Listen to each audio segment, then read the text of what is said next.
여름철 폭염이 지속되고 있는 가운데 도움의 손길이 절실한 쪽방촌의 여름을 취재했습니다.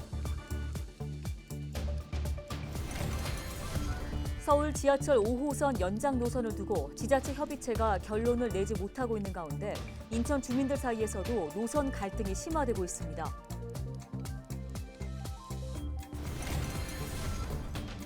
인천 지역 10개 군 구청이 전국 최초로 지난달 12일부터 지정된 게시대 이외에 걸린 정당 현수막을 단속하고 있는 가운데 한 달여간 981개의 현수막을 철거했습니다.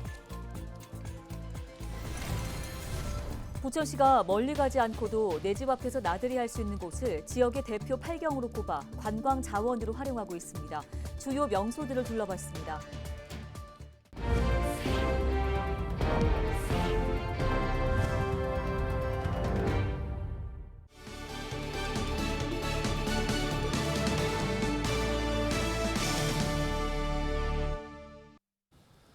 여러분 안녕하십니까? 헬로티비 뉴스입니다. 네, 올해 여름도 참 무덥습니다. 한낮은 물론 밤에도 폭염이 이어지고 있는 요즘 유독 더 더운 곳이 있는데요. 바로 쪽방촌 이야기입니다. 네, 도움의 손길이 적지 않지만 쪽방촌의 여름은 여전히 가혹합니다. 이세진 기자가 쪽방촌 주민들을 만나고 왔습니다. 사람 한 명 겨우 누울 수 있는 방 한 칸. 단출한 셋방살이는 더위에 유독 취약했습니다.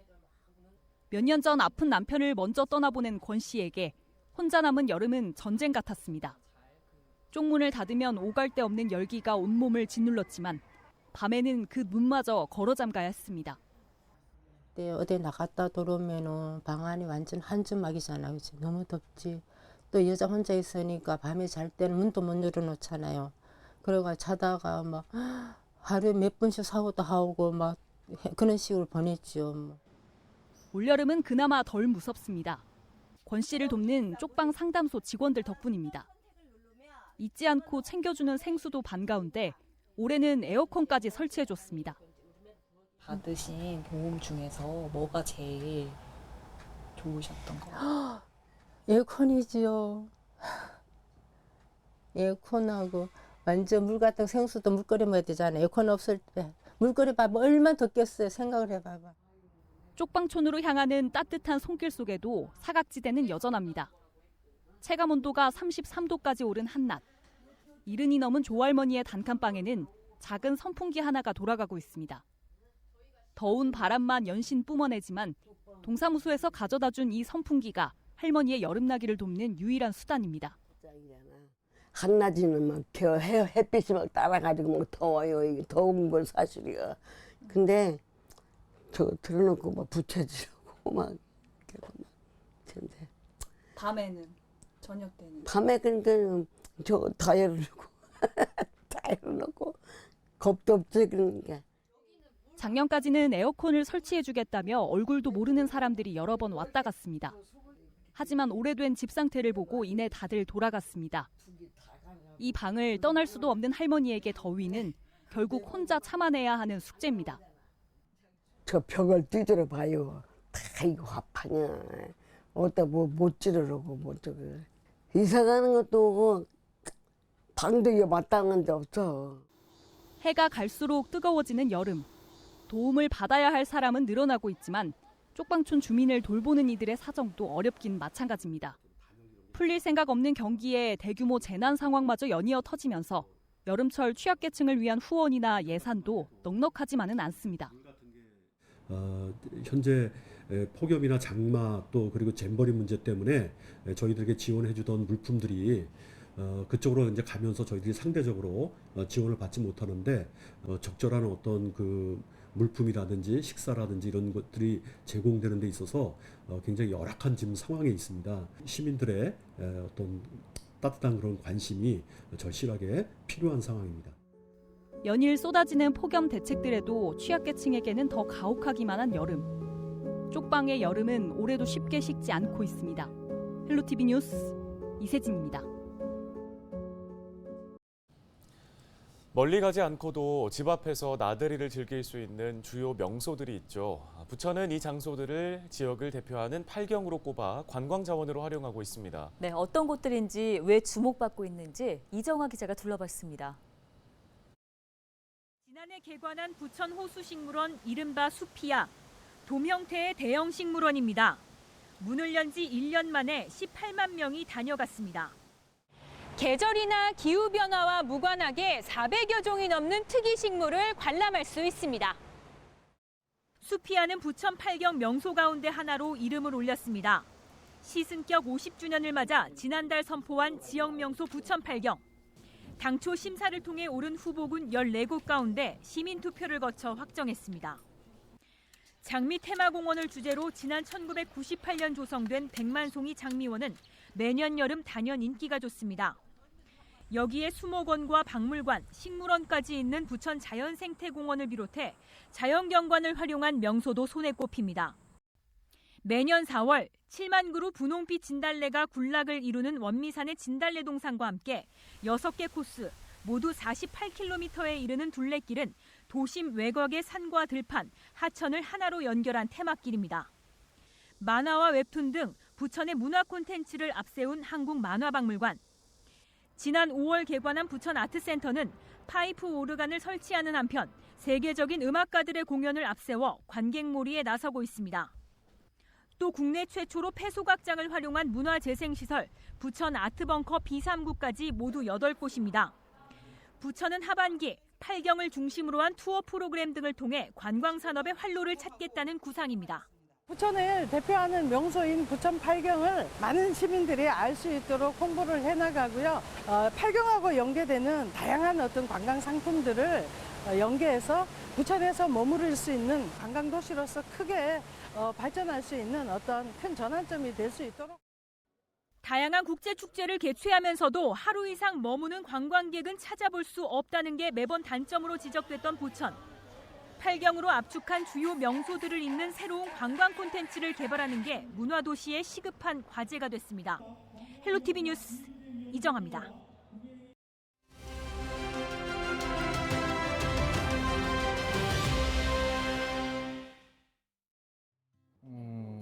이제 첫 돌이 지났어요. 이제 걸음마를 이제 막 뗀 상태라고 생각을 하긴 하는데 일단은 안전에 대해서 많이 생각을 했었어요. 들어오기 전부터 시민의 안전, 부천의 안전에 대해서 많이 생각을 했었는데 제 지역구가 좀 신도시 쪽이다 보니까 다른 구도심에 비해서는 안전성 이런 게 그나마 잘 되어 있긴 하지만 그래도 장마 때 진짜 고생 많이 했었거든요.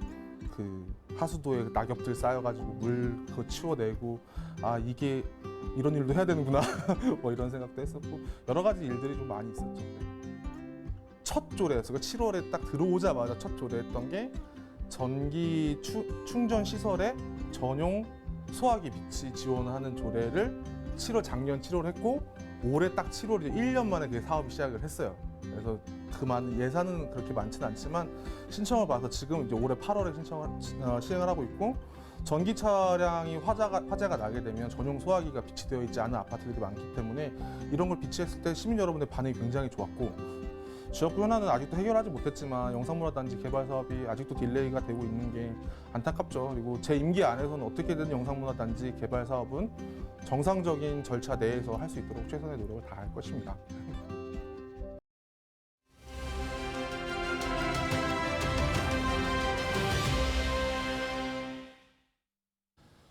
농업용수를 공급하기 위해 설치한 서부 간선 수로가 사용료 관련 문제로 계양구와 농어촌 공사 간의 갈등을 유발하고 있습니다. 네, 보다 자세한 내용을 인천시 김종도 의원 전화 연결해서 들어보겠습니다.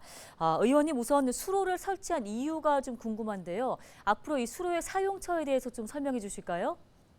계양과 부평, 삼산동을 걸쳐 흐르는 서부 간선수로는 일제 강정비에 일제가 산미 증산 계획의 일환으로 인천과 김포 지역 평야에 농업용수를 공급하기 위한 관계 수로로 건설됐습니다.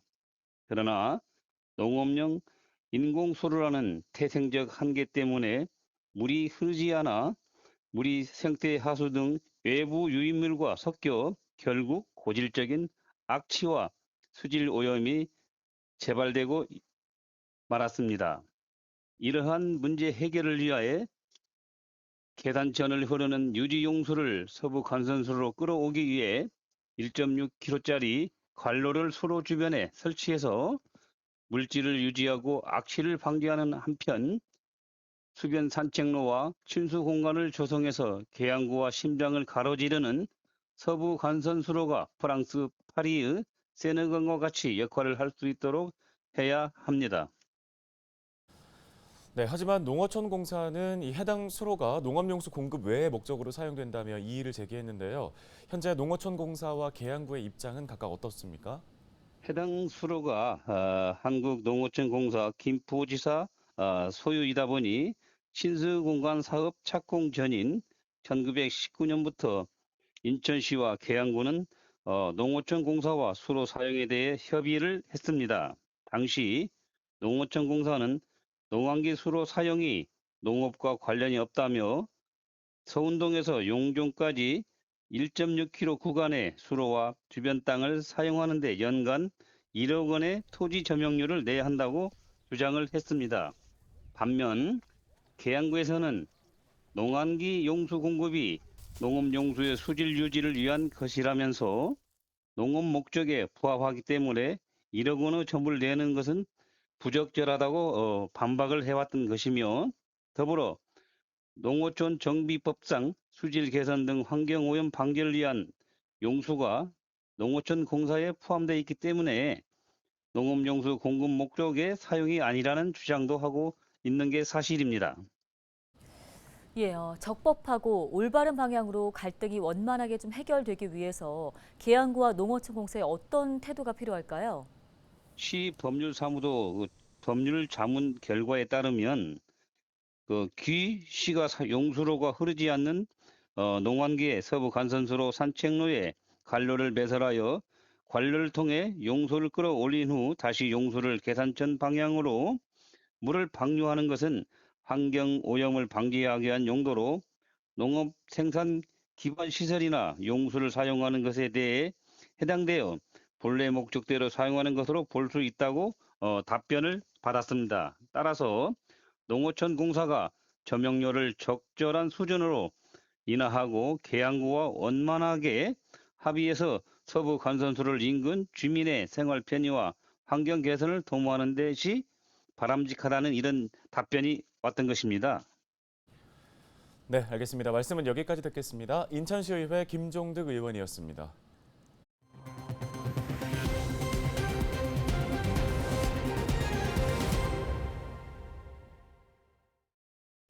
서울 지하철 5호선 연장 노선을 두고 지자체 협의체가 결론을 내지 못하고 있는 가운데 인천 주민들 사이에서도 노선 갈등이 심화되고 있습니다. 인천 검단 5호선 비상대책위원회는 17일 성명을 통해 5호선 연장 사업이 무산되지 않도록 인천시가 협조해야 한다면서 인천시 요구안이 아니면 노선을 받아들일 수 없다는 주장은 5호선에 대한 간절함이 결여된 주장이라고 선을 그었습니다. 한편 앞서 지난 14일에는 검단 신도시 총연합회가 입장을 내고 김포시가 편향된 시각과 소극적인 태도를 지속할 경우 인천시는 협상 자리에서 일어나야 한다는 상반된 입장을 냈습니다. 또 다른 단체인 검단 신도시 연합회는 경제성이 높은 안으로 추진돼야 한다는 의견을 내고 있어 검단 주민들 사이에서도 5호선 연장 사업에 관한 의견 충돌이 극에 달하고 있는 모습입니다. 인천 지역 10개 군 구청은 전국 최초로 지난달 12일부터 지정된 개시대 이외에 걸린 정당 현수막을 단속하고 있습니다. 한 달여간 철거한 정당 현수막은 모두 981개인데요. 군 구별로는 미추홀구가 208개, 부평구 179개, 서구 162개, 연수구 120개, 남동구 109개, 계양구 89개, 중구 56개, 동구 44개, 강화군 14개 등입니다. 대부분의 지자체는 단속에 앞서 현수막을 내건 정당이 자진 철거하도록 유도하고 있는데요. 부평구청의 경우 5개 광고물법에 따라 15일이 지난 현수막만 강제 철거하고 있으며 미추홀구청은 철거한 현수막을 정당 측에 돌려주기도 했습니다. 한편 행정안전부는 지난 6월 인천시 조례가 상위법인 5개 광고물법 범위를 넘어선다며 인천시의회를 상대로 한 조례안 의결 무효 확인 소송장을 대법원에 제출하고 해당 조례의 집행정지 결정을 신청한 상태입니다.